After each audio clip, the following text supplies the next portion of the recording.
Hi, in this video we're going to be demonstrating an application that was built using the Power Platform regarding the Freedom of Information request process. The requirements were gathered from several local councils. So here we have a portal which can be accessed via any member of the public with internet access. Here we have some supplementary information, and across the top we also have the ability to see previous requests which may fulfill our request and therefore make it so that we don't need to make the request in the first place. Towards the bottom right hand corner we have the ability of interacting with a chatbot, which I will do now.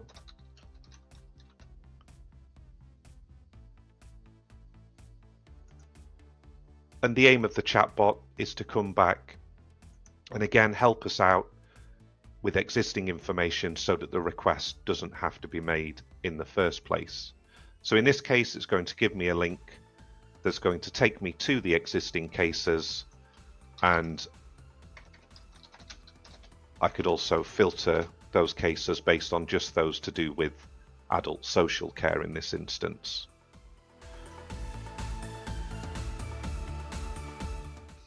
So we're now going to walk through making a request.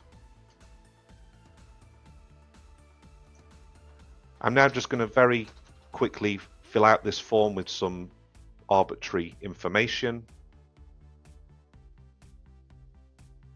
Moving on to the next section of the form, this is working by breaking out an individual request into several manageable query chunks, of which I can ask a question per query, submit, we'll add an additional one, submit, and we can also provide supporting documentation.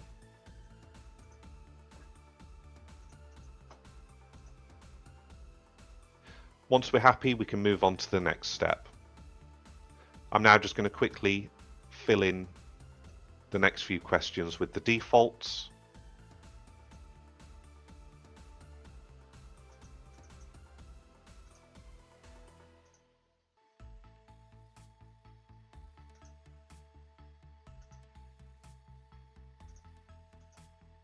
And finally, we will submit.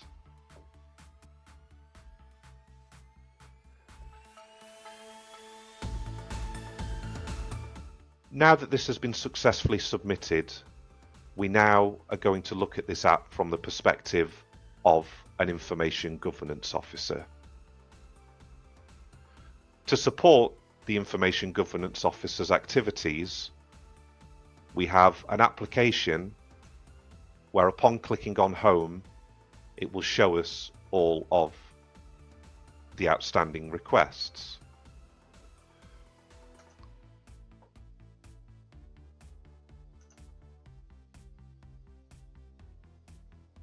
What will also happen in this instance is that each time a new request is made, a new message will be placed in Teams.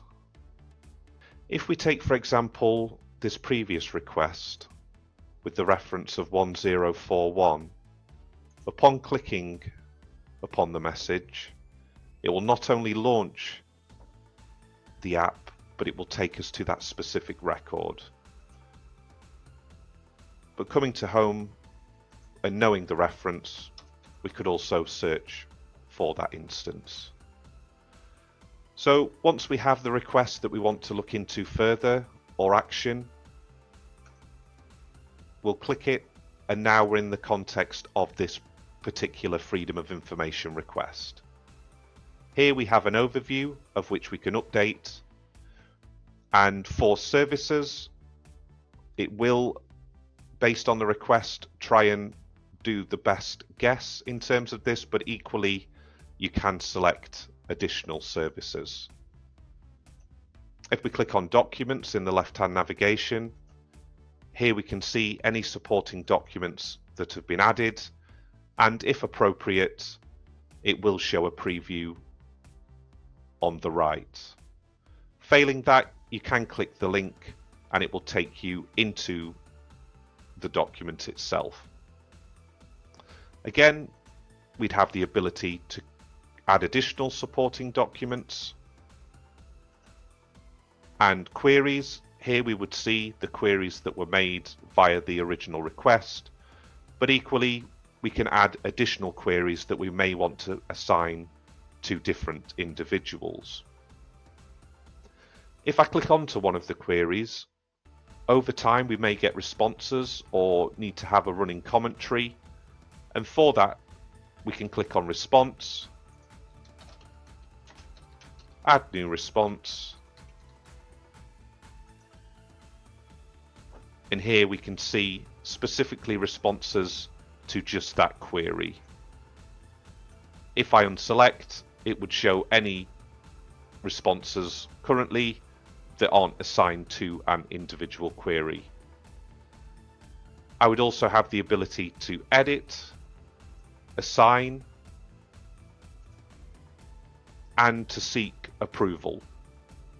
So if we look at the approval a bit closer, I'm going to make sure I've selected a query and I've received sufficient responses that I believe will fulfill this request, or at least that part of this request. So I now want to seek approval before it actually goes back to the member of public that made the request. You'll also note that there's a chase which is similar, and that's if we've assigned a particular query to someone but we've not received a response in a timely fashion. So here I can see that the approvals come through.